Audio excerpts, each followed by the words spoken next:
Well, geez, we are finally on the other side of the first season of the Percy Jackson TV show.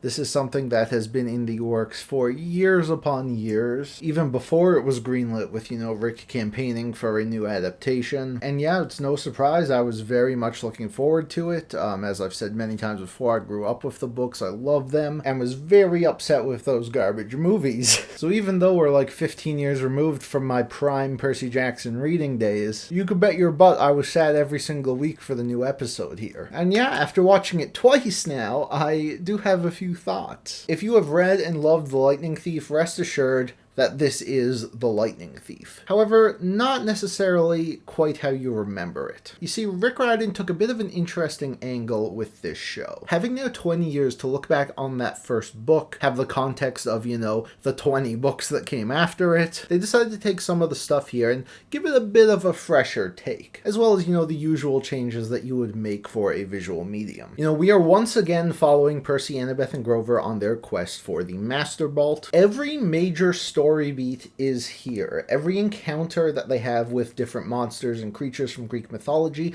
is also here. But the way things are presented and the way some things play out can actually be quite a bit different. The whole show actually has a bit of a different vibe from the book. The books, while they have their serious moments, they can be pretty goofy at times. And this show actually felt a lot more subdued and serious than those books do. Percy is still a goofball, he's got his wisecracks, so there is definitely humor in the show here. But I was pretty surprised to see just how somber it could be at times. To the point where I don't actually know if a younger audience would vibe with this show as much as they would the book. But at the same time, I actually think it works a lot better in live action this way. There's a lot of goofy stuff from the book, Medusa making cheeseburgers, the poodle in the box, the weird mattress guy, all of that stuff is still here, but it has a very different tone than what I think Rick Riordan was originally going for. But I think the new take on a lot of these elements was really well done. Character-wise, the spirit of the original also remains intact, with our three leads giving excellent performances as our main trio. Walker Scobell in particular is absolutely fantastic as Percy. I really hope this kid is in it for life, because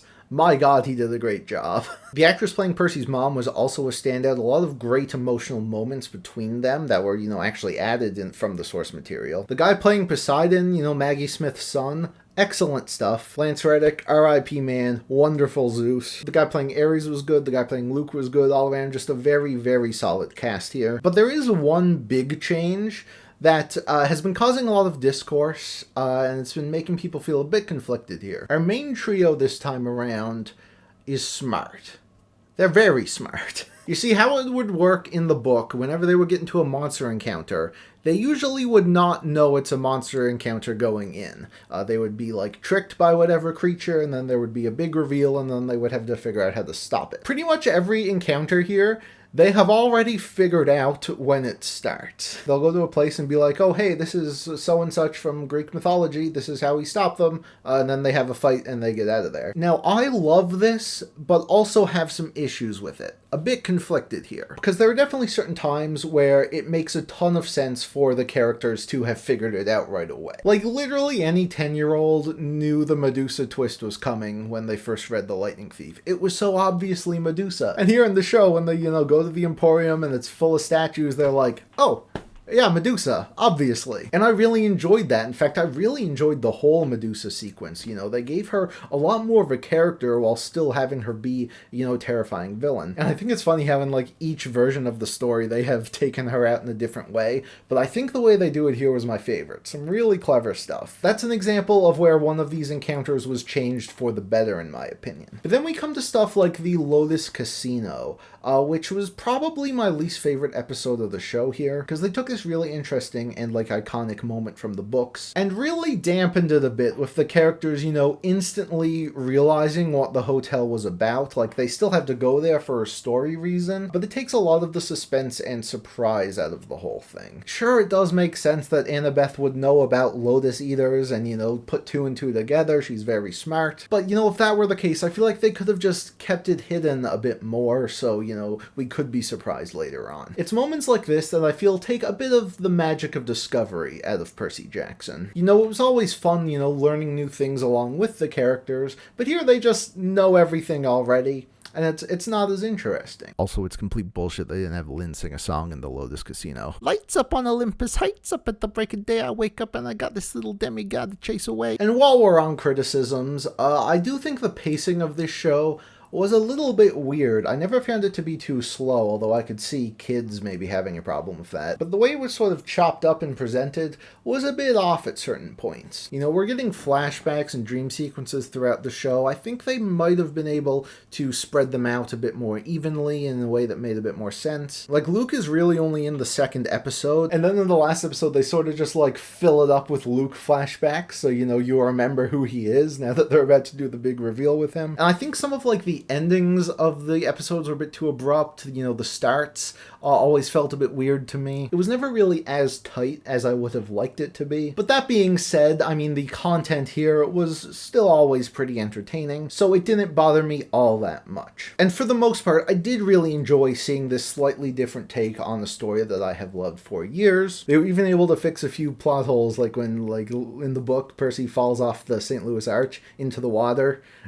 But they fix it in a way that, you know, it actually makes sense. Good stuff. But when it comes to all of the iconic moments, I think they knocked it out of the park. The start of the series was so great, finally seeing Camp Half-Blood in full form. I really love their descent into the underworld. Really cool visual design on that place, a lot of great action. And my favorite episode had to be the finale, the fight with Ares, of course. The way they slightly changed the context of Percy and Zeus's meeting made it so much more impactful. The way it plays out with Poseidon arriving had to be my favorite moment of the show. Absolutely fantastic stuff. That was peak Percy Jackson for me. And of course, the reveal and final fight with Luke was excellent here. I really thought it was an improvement over the book, especially with the way that Annabeth got involved. And the stuff they added at the end, like the tease with Kronos, you know, appearing in Percy's dream. And of course, they couldn't have ended it any other way, you know, Gabe getting killed, which is always great to see.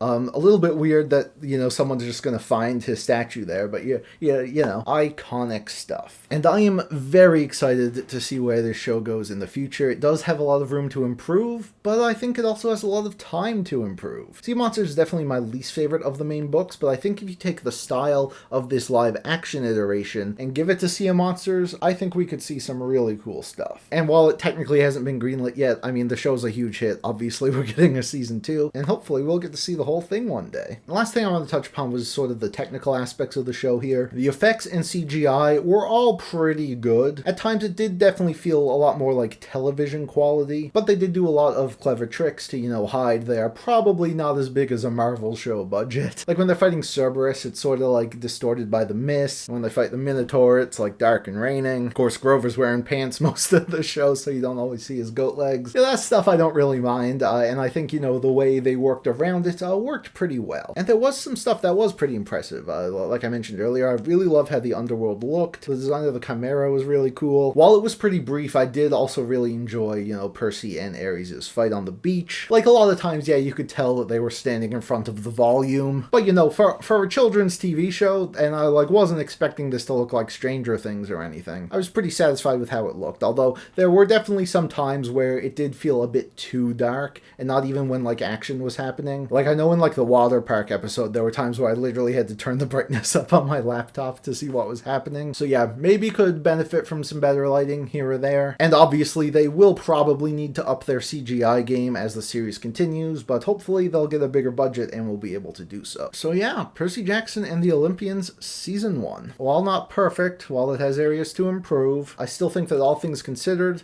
this was a pretty big success. I just really love seeing this new version of a story that I loved so much as a kid. There was so much thought and care put into it by its cast and crew, and I really just can't wait to see more. So, yeah, thank you all so much for watching. You can leave your thoughts on anything Percy Jackson related in the comments down below. If you have not already, I have made videos on the original series, The Heroes of Olympus, and The Chalice of the Gods, which you can check out now, and I will see you all in the next video.